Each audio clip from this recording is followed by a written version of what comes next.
in progress. तो ये principal भी हैं। सात हमारे राष्ट्रीय दलों के बारे में यहाँ पर लिखा हुआ है। All India India Trinamool Congress, इस पर क्वेश्चन आया हुआ है, तो ये हमें पता होना चाहिए हमारे राष्ट्रीय दल कौन कौन से हैं, क्या है ये। ऑल इंडिया तृणमूल कांग्रेस यह 1 जनवरी 1998 को ममता बनर्जी के नेतृत्व में बनी। कब? 1 जनवरी, बहुत बहुत ज्यादा साल नहीं हुए हैं। 1 जनवरी 1998 को ममता बनर्जी के नेतृत्व में बनी। इसे 2016 में राष्ट्रीय दल के रूप में मान्यता प्राप्त हुई। पुष्प और तृण पार्टी का प्रतीक है। धर्मनिरपेक्षता और संघवाद के प्रति प्रतिबद्ध। 2011 से पश्चिम बंगाल में सत्ता में है। अरुणाचल प्रदेश, मणिपुर और त्रिपुरा में भी इनकी उपस्थिति है। 2019 में हुए आम चुनाव में इन्हें 4% वोट मिले और 22 सीटों पर जीत हासिल हुई, जिससे लोकसभा में चौथी बड़ी पार्टी बन गई। 2019 में 4% वोट मिले और 22 सीटों पर जीत हासिल हुई। भाई 2019 में 4% वोट मिले, 6% का तो वो आंकड़ा पूरा होता नहीं है, जिससे लोकसभा में चौथी सबसे बड़ी पार्टी बन गई। तो मेरे ख्याल से तो फिर मामला गड़बड़ है।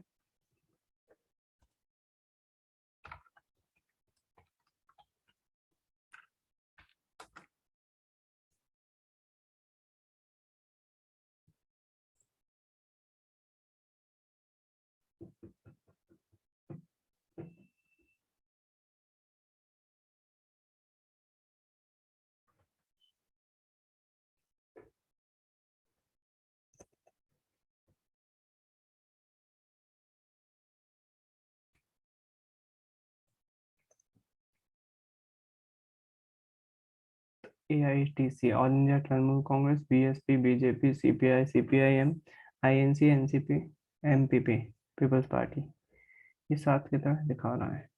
फिर उसके बाद ये स्टेट पार्टीज हैं। Other, NDA, other other other, NDA NDA, other other other parties हैं, बहुत सारी पार्टीज हैं। लेकिन अजीब बात है ना,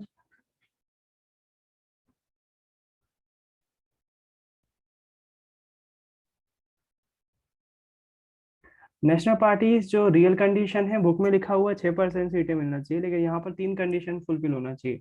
the party wins 2% of seat in Lok Sabha from the at least 3 different state.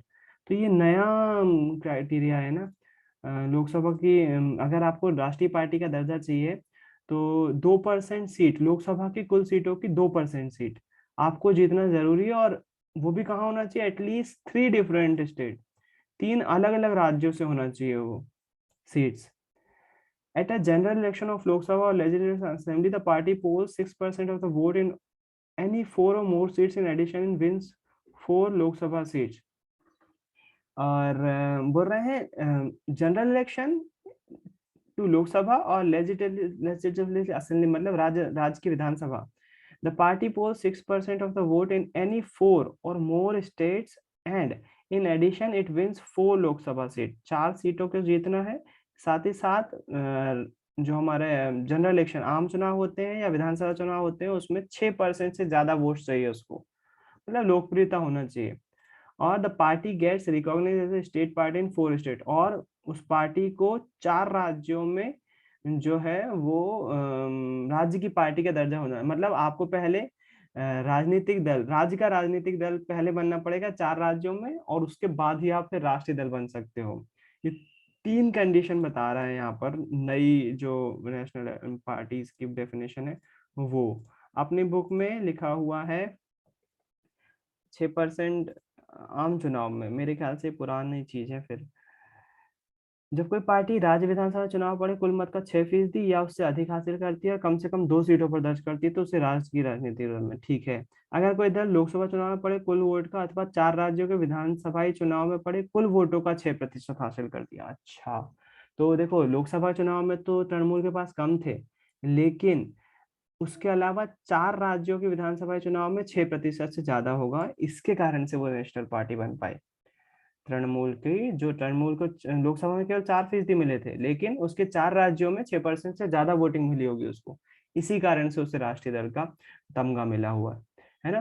तो लोकसभा में चौथी सबसे भैया बड़ी पार्टी भी है। हाँ भैया, ये पार्टी कांग्रेस से अलग है ना? कांग्रेस से अलग है बिल्कुल। कांग्रेस का साथ दिया था यूपीए जब बनी थी 2004 में। कांग्रेस के अंदर थी, यूपीए के अंदर, यूपीए यूपीए की अलायंस थी, आपको याद है ना यूपीए। 2004 में जब पीएम जो हमारे बने थे कौन, मनमोहन सिंह जी, उनकी सरकार में इन्होंने सपोर्ट किया था। तो ये यूपीए का हिस्सा रही थी, है ना। लेकिन कांग्रेस से अलग है, ऑल इंडिया तृणमूल कांग्रेस, ये अलग पार्टी है।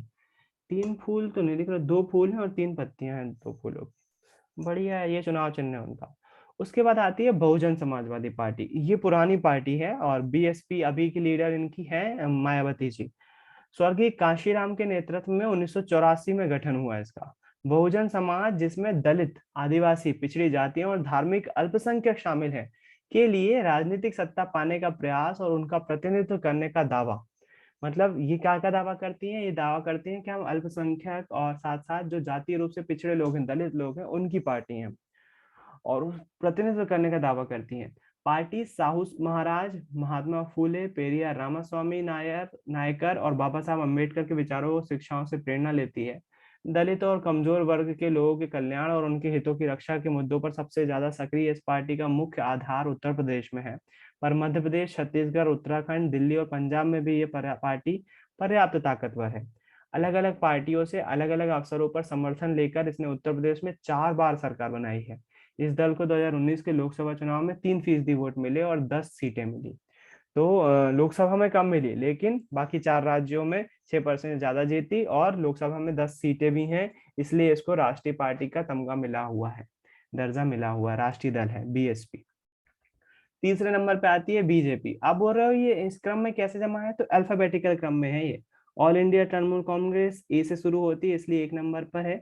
BJP, Bahujan Samajwadi BSP second number पे जाती है, और फिर उसके बाद आती है बीजेपी, है ना। तो बहुजन समाजवादी पार्टी, बहुजन बी ए आता है ना, इसके कारण से पहले है। और फिर भारतीय जनता पार्टी, इसमें भी तो बी आता है। फिर उसके बाद BAR आता है, और इसमें क्या आता है, BAH आता है। तो एच पहले आता है, इसलिए बहुजन समाजवादी BAGY से पहले लिखी हुई। पुराने भारतीय जनसंघ को, जिसे श्यामा प्रसाद मुखर्जी ने 1951 में गठित किया था, पुनर्जीवित करके 1980 में यह पार्टी बनाई। भारत की प्राचीन संस्कृति, मूल्य, दीनदयाल उपाध्याय के विचार, समग्र मानवतावाद और अंत्योदय से प्रेरणा लेकर मजबूत और आधुनिक भारत बनाने का लक्ष्य। भारतीय राष्ट्रवाद और राजनीति की इसकी अवधारणा में सांस्कृतिक राष्ट्रवाद या हिंदुत्व एक प्रमुख तत्व है। मतलब साफ साफ लिख रहे हैं देखो, ठप्पे के साथ, वो बिना कोई डर के।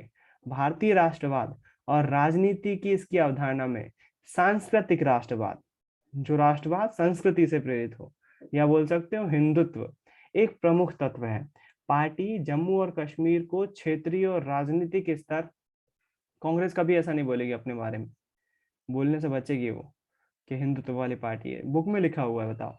पार्टी जम्मू और कश्मीर को क्षेत्रीय और राजनीतिक स्तर पर विशेष दर्जा देने के खिलाफ है ये, और उन्होंने खत्म भी करा 370 धारा को। यह देश में रहने वाले सभी धर्म के लोगों के लिए समान नागरिक संहिता और धर्मांतरण पर रोक लगाने के पक्ष में है, कि धर्म को परिवर्तित नहीं किया जाना चाहिए, जिसका जो धर्म है वही रहे, धर्मांतरण नहीं होना चाहिए। समान नागरिक संहिता क्या होती है, समान नागरिक संहिता मतलब आप अगर यहाँ पर रह रहे हो तो मुस्लिमों के लिए अलग कानून है, जिन्हें जो है वो मुस्लिम लॉ है एक,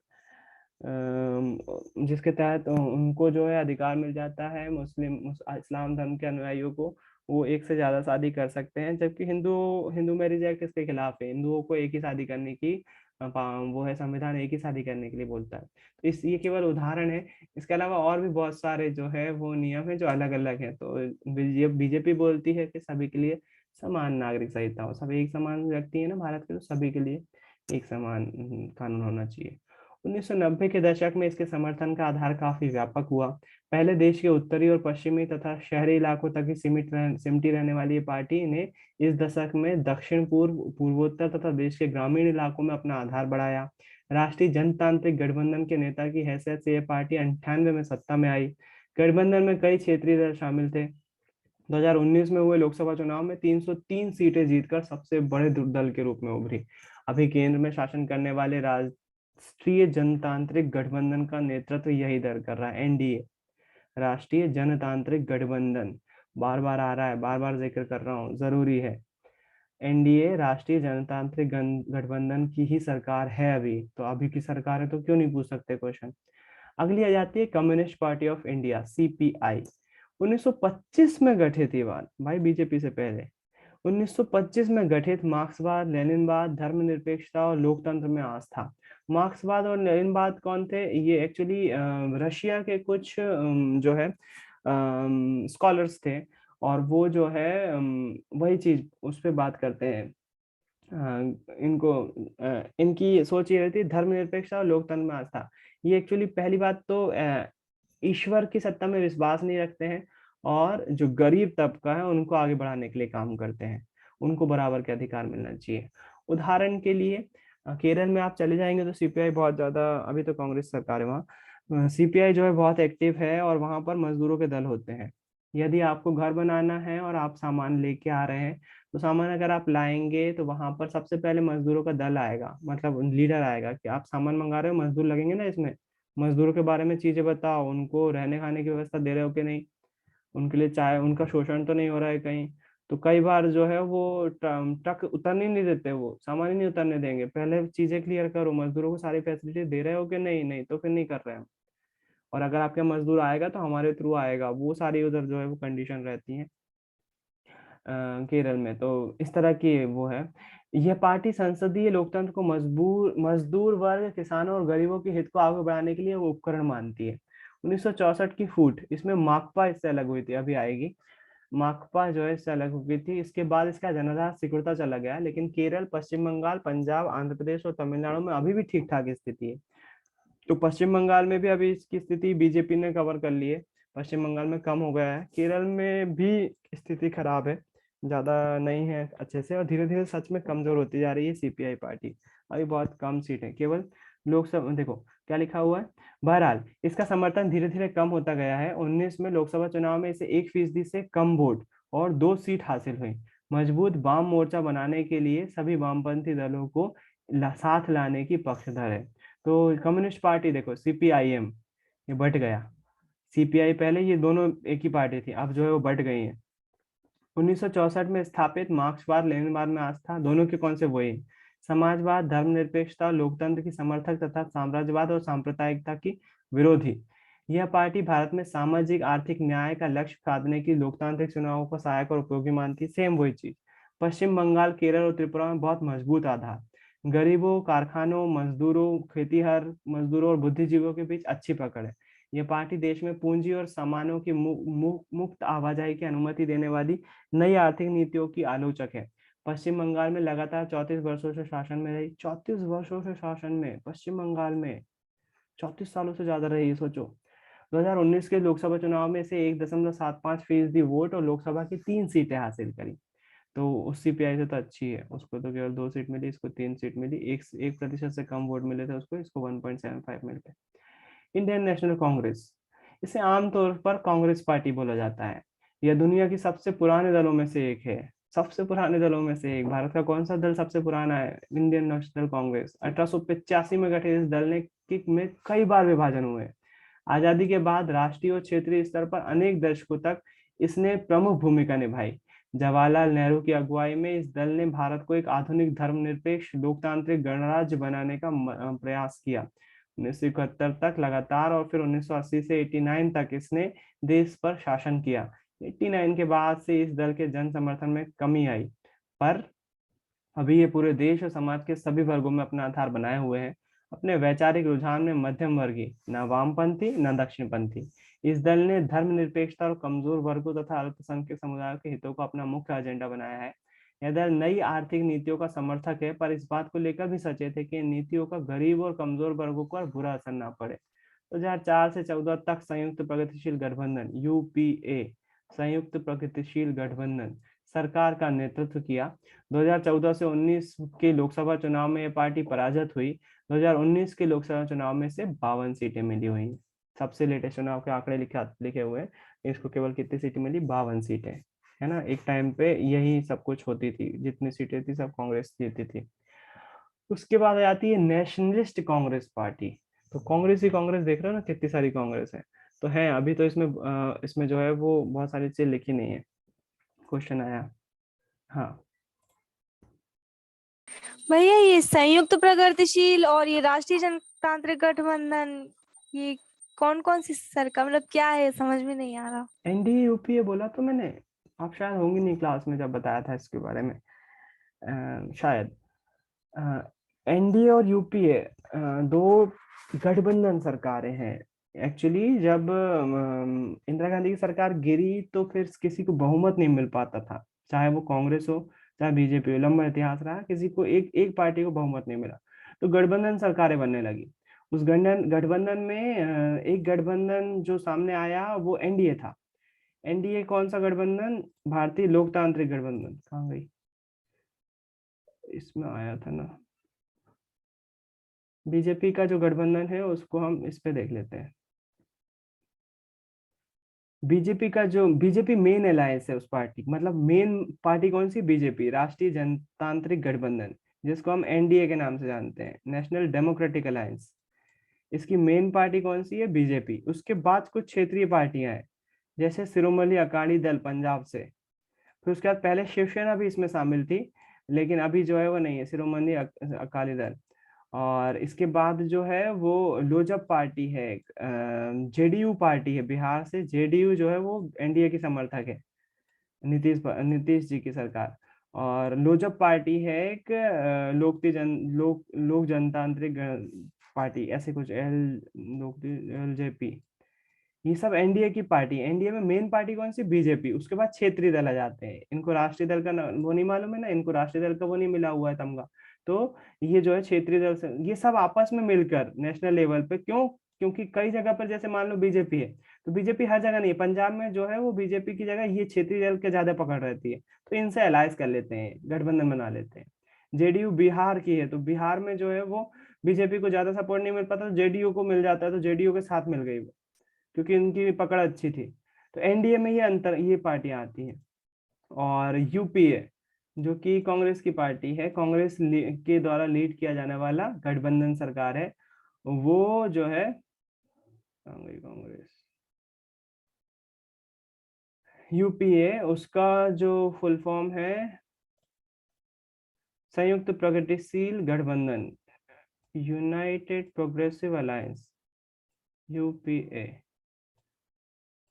इसमें मेन जो है वो कांग्रेस है। उसके बाद जो है वो और भी छोटी छोटी पार्टी हैं जो क्षेत्रीय दल है ना। यूपीए में अब कम पार्टी कम ज्यादा होती रहती हैं।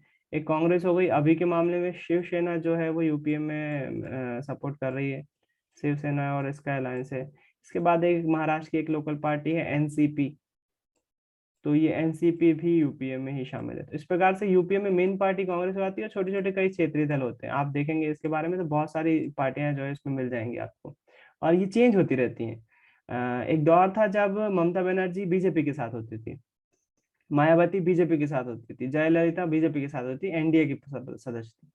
फिर जो है वो अलग होके यूपीए की सदस्य हो गई। तो ये सत्ता के हिसाब से परिवर्तित करते रहते हैं एक चीज, एक दूसरे को, है ना। तो ये है यूपी और एनडीए। उसके बाद बची हुई है नेशनलिस्ट कांग्रेस पार्टी।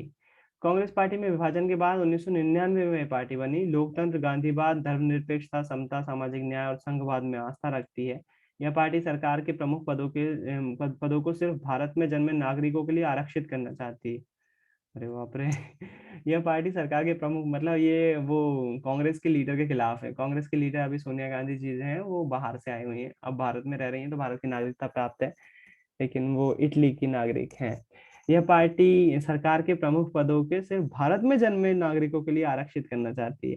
महाराष्ट्र में प्रमुख ताकत होने के साथ ही ये मेघालय, मणिपुर और असम में भी ताकतवर है। कांग्रेस के साथ महाराष्ट्र सरकार में भागीदार रही है। 2004 से संयुक्त प्रगतिशील गठबंधन में साझेदार है। तो नेशनलिस्ट कांग्रेस पार्टी जो है वो एनसीपी की पार्टी है। एनसीपी का शॉर्ट फॉर्म है एनसीपी, और ये वही पार्टी है जो कांग्रेस यूपीए में शामिल है। और इसके लीडर जो है वो शरद पवार जी हैं। अभी शायद आप परिचित होंगे, शरद पवार जी बहुत बहुत जाने माने नेता है। अभी कांग्रेस को लामबंद कर रहे हैं, ताकि कांग्रेस जो है वो गांधी परिवार से छूटे और खुद की पार्टी बन जाए। कांग्रेस अध्यक्ष अभी अभी इनकी राजनीति बहुत चुपके से काम करते हैं, बहुत शातिर दिमाग के राजनेता हैं, चुपके से काम करते हैं और एकदम से धमाका करते हैं। तो चांसेस हैं कांग्रेस को तोड़वा देंगे, ये लगातार काम कर रहे हैं। कांग्रेस अभी गुजर रही है अपने बुरे दौर से, और उस बुरे बुरे दौर का जिम्मा फोड़ा जा रहा है गांधी परिवार पे। और कांग्रेस में भी फूट पड़ रही है, और कांग्रेस के लोग चाह रहे हैं कि अब जो है कांग्रेस का लीडर कोई और बने। और उसके लिए जो है वो कई कांग्रेस के बड़े नेता जो है वो इन लोग से कट रहे हैं, अलग अलग जो है अपने अपने मोर्चे बना रहे हैं, है ना। तो 2 मिनट बाकी हैं, हालांकि क्षेत्रीय दल बाकी है इस चैप्टर में, लेकिन आज मेरी दूसरी क्लासेस भी हैं, इसके कारण से मैं कंटिन्यू नहीं करूंगा आगे। अपन अब मिलेंगे कल, कंटिन्यू करेंगे इस चैप्टर को। आई होप कुछ नया सीखा होगा। आज के लिए इतने ही रखते हैं। बाय, गुड नाइट, जय गुरु सभी को।